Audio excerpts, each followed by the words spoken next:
Assalamualaikum warahmatullahi wabarakatuh. Perkenalkan, nama saya Hilma. Saya dari Program Studi Administrasi Publik dengan NIM 25171012. Pada video kali ini, saya akan mempresentasikan paper dari mata kuliah Bahasa Indonesia sebagai penilaian dari ujian akhir semester mata kuliah Bahasa Indonesia. Baiklah, yang pertama dimulai dari bab 1, pendahuluan ada latar belakang. Anggaran pemerintah merupakan instrumen penting dalam penyelenggaraan pemerintahan dan pembangunan nasional.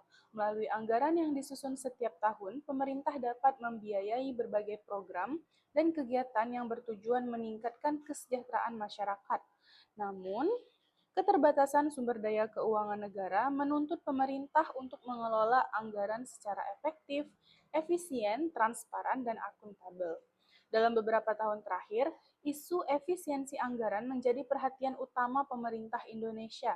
Efisiensi anggaran dilakukan untuk memastikan bahwa setiap pengeluaran negara memberikan manfaat yang maksimal bagi masyarakat. Langkah ini juga bertujuan mengurangi pemborosan, mengoptimalkan penggunaan sumber daya, serta meningkatkan kualitas pelayanan publik dan pembangunan. Kemudian ada rumusan masalah, di sini ada 4. Yang pertama, apa yang dimaksud dengan efisiensi anggaran pemerintah? Yang kedua, mengapa efisiensi anggaran penting dalam penyelenggaraan pemerintah?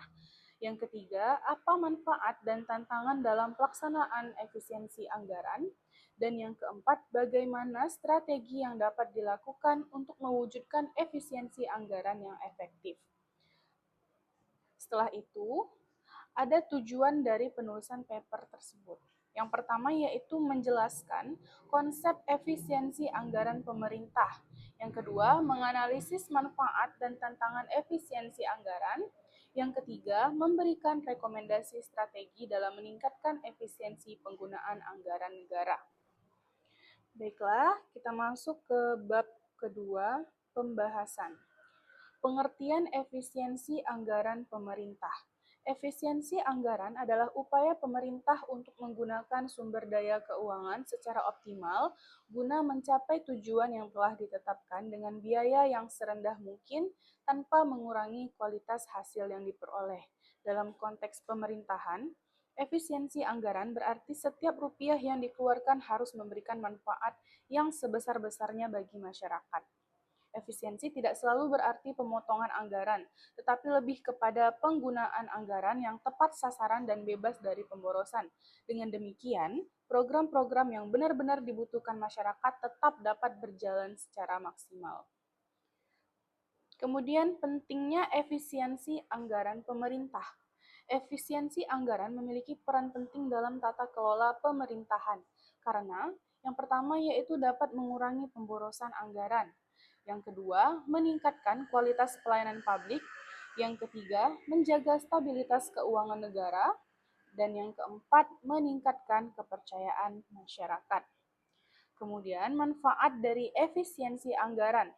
Pelaksanaan efisiensi anggaran memberikan berbagai manfaat antara lain yaitu meningkatkan produktivitas instansi pemerintah, mempercepat pencapaian target pembangunan, mengurangi risiko korupsi dan penyalahgunaan anggaran, memperkuat akuntabilitas dan transparansi pemerintahan, serta mendorong inovasi dalam pelayanan publik. Sebagai contoh, penggunaan sistem pemerintahan berbasis elektronik dapat mengurangi biaya administrasi dan mempercepat pelayanan kepada masyarakat. Selanjutnya yaitu tantangan dalam pelaksanaan efisiensi anggaran. Meskipun memiliki banyak manfaat, penerapan efisiensi anggaran juga menghadapi berbagai tantangan seperti yang pertama yaitu resistensi birokrasi. Sebagian aparatur mungkin terbiasa dengan pola pengeluaran lama sehingga sulit beradaptasi dengan kebijakan efisiensi.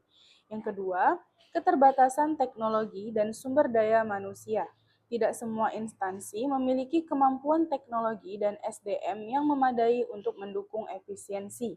Yang ketiga, risiko penurunan kualitas layanan. Jika dilakukan secara tidak tepat, pemotongan anggaran dapat menghambat pelaksanaan program pelayanan publik.